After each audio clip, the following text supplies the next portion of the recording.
All right, you guys knew I'd get one more reading in, right? I mean, we got to close out 2020 the right way. So let's do that, shall we? I'm not even going to lie. We're not even going to really talk. Oh, hello. Yeah, that's right. We're not even going to really talk about specific astrology of right now. Mostly what we're going to talk about is what has been and what is coming, right? So what was 2020? 2020 was Jupiter and Saturn and Pluto, right? It was the big boys having a little party. It was the big boys having a big party, actually. Again, it was that culmination. It was that karma really coming home to roost. And it was the unearthing of everything, right? Here's the deal. If you still have secrets in your closet, I say bravo, you're probably a Scorpio. I say if you have baggage still hanging around, I say, wow, you might be a Taurus. No, I'm totally making generalizations, and I'm kidding, okay? The bottom line is that this year was all about digging and releasing and locating our triggers, our buttons. And they were easy to find. They were really easy to find because we had them all pressed this year. And that's okay, right? Every now and then you gotta locate them, right? In order to do that work.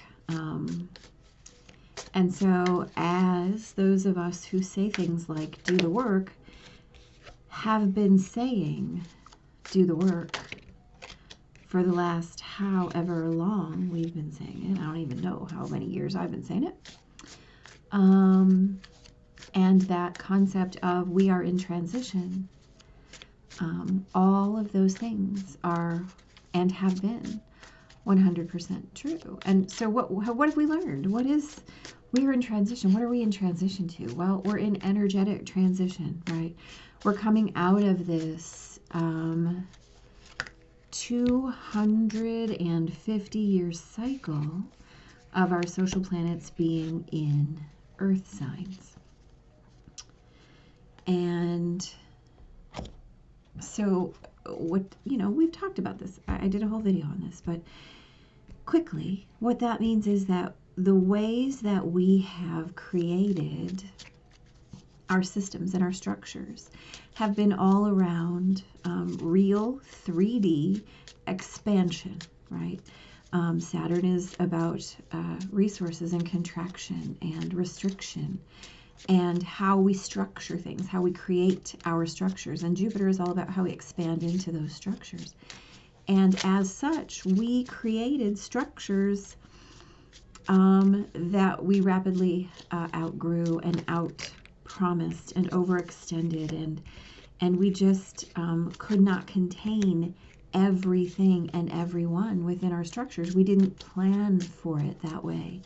And as a consequence, that very earthy energy that is about utility and collecting, right, and holding on to, became something that was almost unrecognizable in terms of its insidiousness and its exclusivity, right?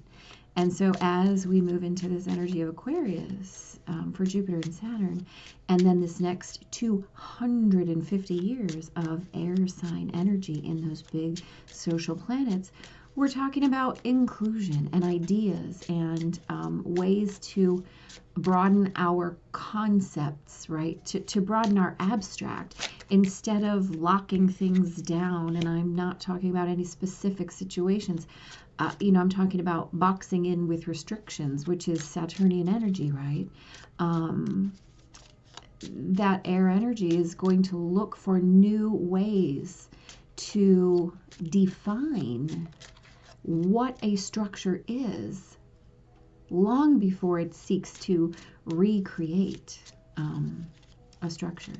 And so what we can be doing right now is we can be in the process of shifting and changing our own ideals, right?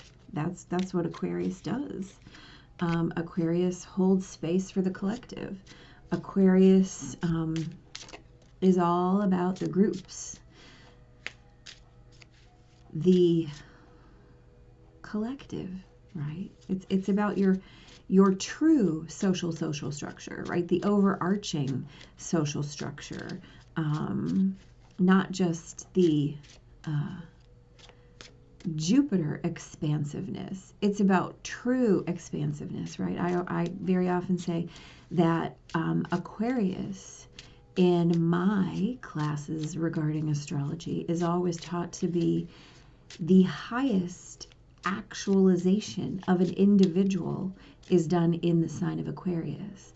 And then as that energy moves into Pisces, then it begins the process of recontraction in order to rebirth itself.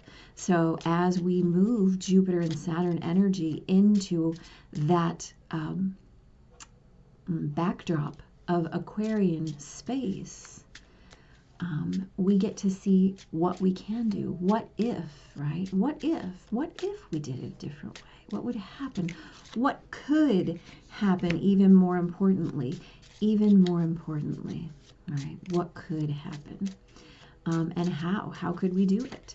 Now, this coming up year in 2021, I think I've already said this a couple times, the major aspect in the sky, like this year was the big boys, right? Next year we have Saturn squaring Uranus.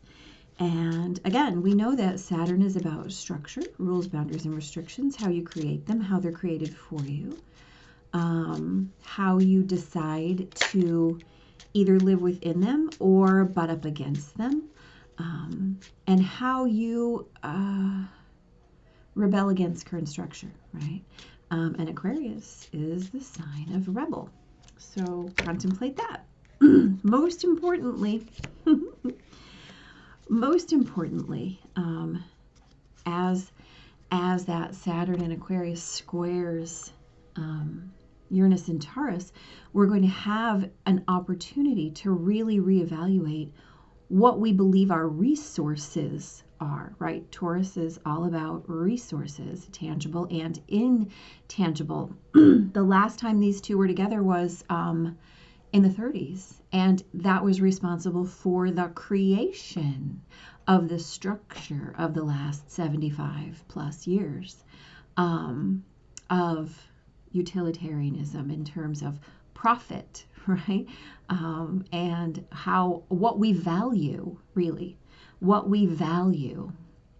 And as such, we are being given the opportunity now to reevaluate our concept of value. And where are we going to actually come down with what our resources mean to us, right? This is a new ethic, right? It's a new opportunity to create ethics from the highest instead of the 3D. Yeah. Okay. Past and current, future, axis cards. The issues, our attachments, and how we feel about them. 2020 has certainly brought in a whole bunch of information about our attachments and how we feel about those attachments, and what our emotional attachments were to our 3D attachments, right? What was important? We just talked about value. This is the sign of Capricorn, or the card of Capricorn. I mean, yeah. Is this our driver? Yep, you bet it is. It absolutely is. So how do we feel about it? How do you feel about what happened in 2020? That's the question. Well, Okay. Past and current energies. Celebration, Wheel of Fortune. So a card of celebration, right? Did we have reason to celebrate this moving forward? Yes, we do. But let's also remember that there are plenty of things to celebrate about 2020. And before you get out the 10-foot pole to smack me upside the head, please let me say, we learned a lot about our attachments and how we feel about them in 2020. We learned a lot about how we celebrate and what's important. We learned a lot about how we value things, right? And as this wheel turns and moves us into a new cycle, we have an opportunity to contemplate what we're celebrating. What is our actual emotional choice? What are we going to do? What are we going to carry forward as the wheel moves, right? The wheel is a card of divine timing. And in so much as we had a lot to do in 2020 in terms of capital W work, the cycle always turns. And if there's no other reason to celebrate right now, the wheel is turning, right? Hallelujah. A lot of people lost a lot of things in 2020. Future energy, death, change, transformation, right? No matter what happens. Again, we're looking at Capricorn energy here, right? We're looking at beliefs and structures and dogma literally being removed. It's death. Nothing can withstand the change and death. But we always move forward to where the sun is shining, right? Was there a little bit of posturing along the way? Yeah, you know what? There still is. It's very evident. Just watch the news. I don't do that, but if you do, or have a conversation with someone, there's a whole bunch of ideas. They're not all gelled, right? We don't agree on where we're going. We don't even agree on what we've learned yet so far. But we're going to have the opportunity to transform our ideas and our collective angst, our collective contentiousness about what's been going on. We all have a say in that, right? We all have a say in how we move forward from our attachments. No one is left out. No voice is left out. That's the key to this Aquarian energy. Past and current us, future us. So this is long-term planning and connection, right? So we all have been thinking long-term in different ways now. Some of our livelihoods have been threatened. Some of them have been compromised. But again, we knew things will change, right? Things will come in. This is a card of either divine union, divine connection, or divine timing, right? The Two of Cups is, again, we're witnessing this emotional energy here. And as we witness this emotional connection, we have all become more aware of our connectedness, right?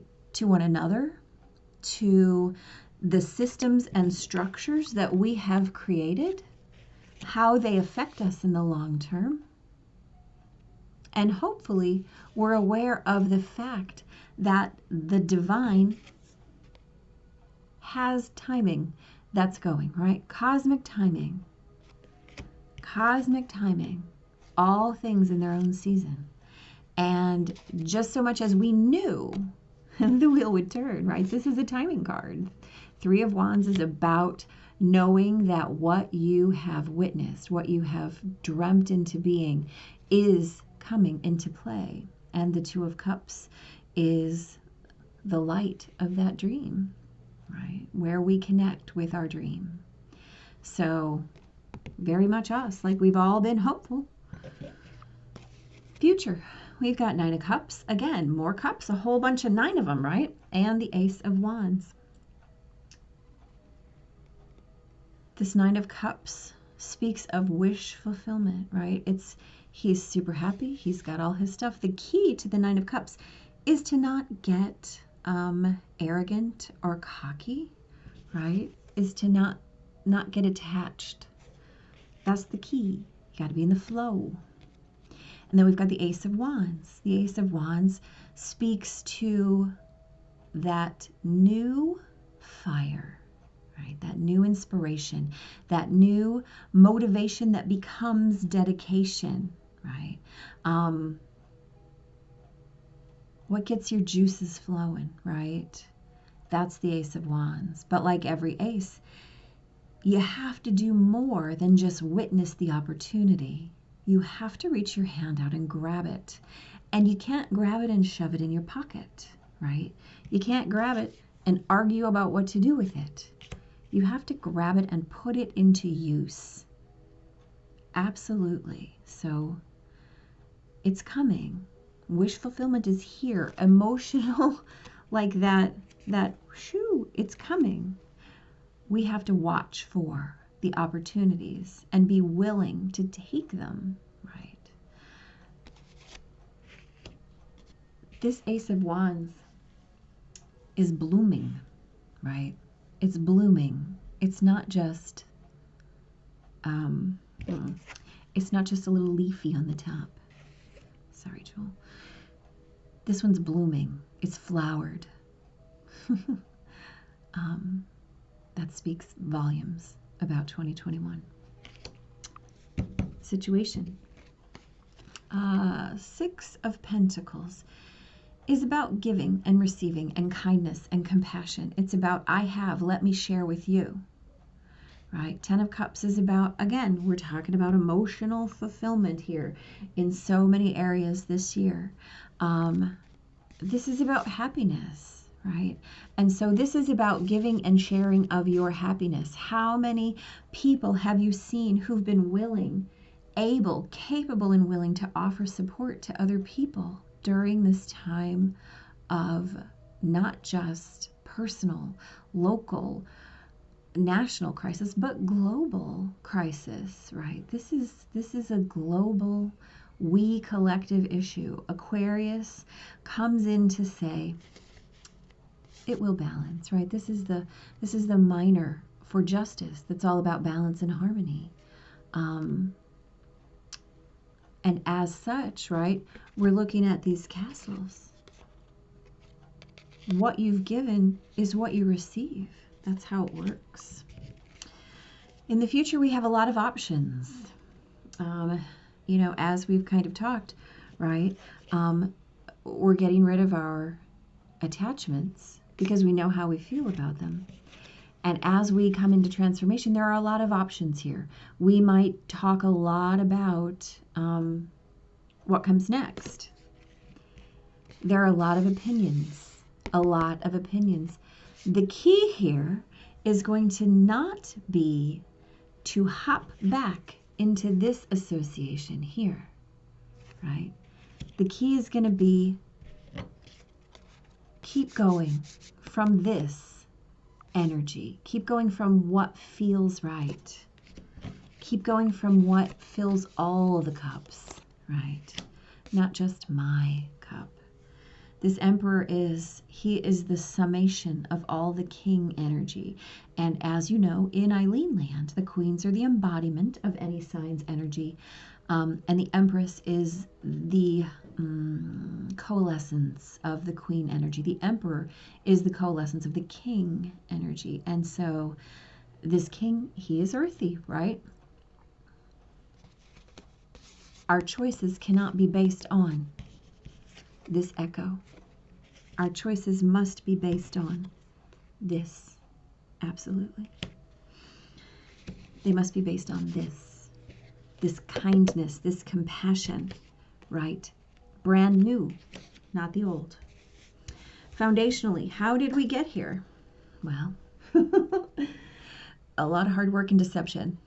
You know, you have to consider The Five of Swords is about conflict. The Two of Swords is about impartiality and not making choices. It's about looking the other way, right? He's moving forward with this conflict. He's looking back because those Two of Swords are still in the ground. No decision has been made. Nobody's there to call him on his business, right? Nobody's there to call him on his sneakiness, on his stealthiness. The Eight of Pentacles, he's looking down. He's just doing his thing. He's working hard, right? Sometimes we work so hard we don't really look up. Now we're looking up. We're all looking up now. Two of Pentacles, it's about juggling, balance, mastery. It's about being aware of all of the resourced options, right? Behind him, a little bit of emotional turbulence back there, right? But he's got this, right? He's balanced. He's juggling his resources. Again, we're being asked to contemplate our resources in a very different way. To resist consisting of those old options. This is the Ten of Wands. What are we putting down? Well, guess what? We're putting down all of our old beliefs, all of our old structures, all of our old ideas about authority and dogma and what has to be, what it has to look like, what it has to feel like, what it has to smell like. We're not doing that anymore. And we might have conversation about what the future looks like, but it's changed. We have transitioned, right? What's next? Well, that's up to every single one of us. Every single one of us. We will have a lot of conversation about Saturn and Uranus. The keys here are that this Saturn-Uranus square will really hold for most of the year. However, 2021 is going to feel a lot lighter. It's probably going to take 6-ish weeks. The first new moon on the 13th of January is at 23 Capricorn. That's going to be a little reminiscent of the Saturn-Pluto-Jupiter conjunction from last year. Yeah. And so the fallout from that, right, that first lunar cycle after that new moon until the next new moon might be a little bit, oh, hello, rocky. But after that, things will ease up. Treasure Island number 9. The number of cycle completion. Hallelujah. The law of attraction brings dreams into fruition. The results of positive thinking made manifest. Abundance appearing as if from nowhere. Financial gains and the sharing of good fortune. I just love it when it just falls right in. You've worked hard and acted upon your unwavering belief in abundance, and suddenly, in the midst of it all, you hit the jackpot. You have uncovered the map to buried treasure and tapped the unlimited potential within you. What you must hone now is your ability to recognize when X marks the spot, because some of those golden opportunities may be obvious, but others may not be so readily apparent. Trust your intuition.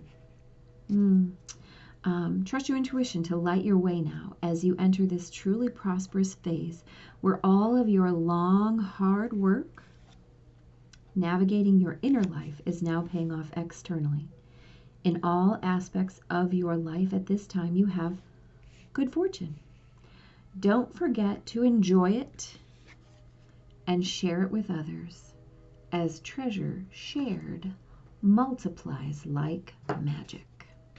Well, that's correct. And let's just, you see them, guys? I'm so excited. Yeah. So, again, treasure shared multiplies like magic, right? It does no good to hoard things. That serves no one. It serves no one. And the thing is, you know, oh, thank you. you can have plenty, but if you have plenty and no one else does, you're still in a state of panic because everybody needs what you have. If you share with everyone and you care for everyone, then you never have to be concerned for your own resourcing, right? Then you're set. You share and everybody has everything they need. Know what matters? Know what matters? What did we literally just talk about? We are reevaluating our values. This is a question of choosing the highest perspective, right? Of allowing what is going to go, of allowing the wheel to take that next turn and move. Yeah, to put down what definitely does not serve us, so that we find the beauty everywhere. We share it, and then everyone has enough. Know what matters? That's where the treasure is, right? That's where the treasure is, guys. Let this transformation, let this transition really be.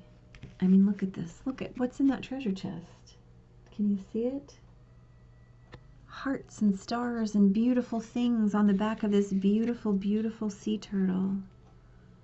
You know, that's where we're going. That's where we're going. Yeah. Know what matters. Welcome. Welcome to 2020. Yes. If you wish to be in the drawing for my cool hashtag Oracle deck, find me on Facebook and find out how. I'm giving one away on the 2nd. Big blessings, guys. Happy transition and welcome to 2021. Talk to you next time.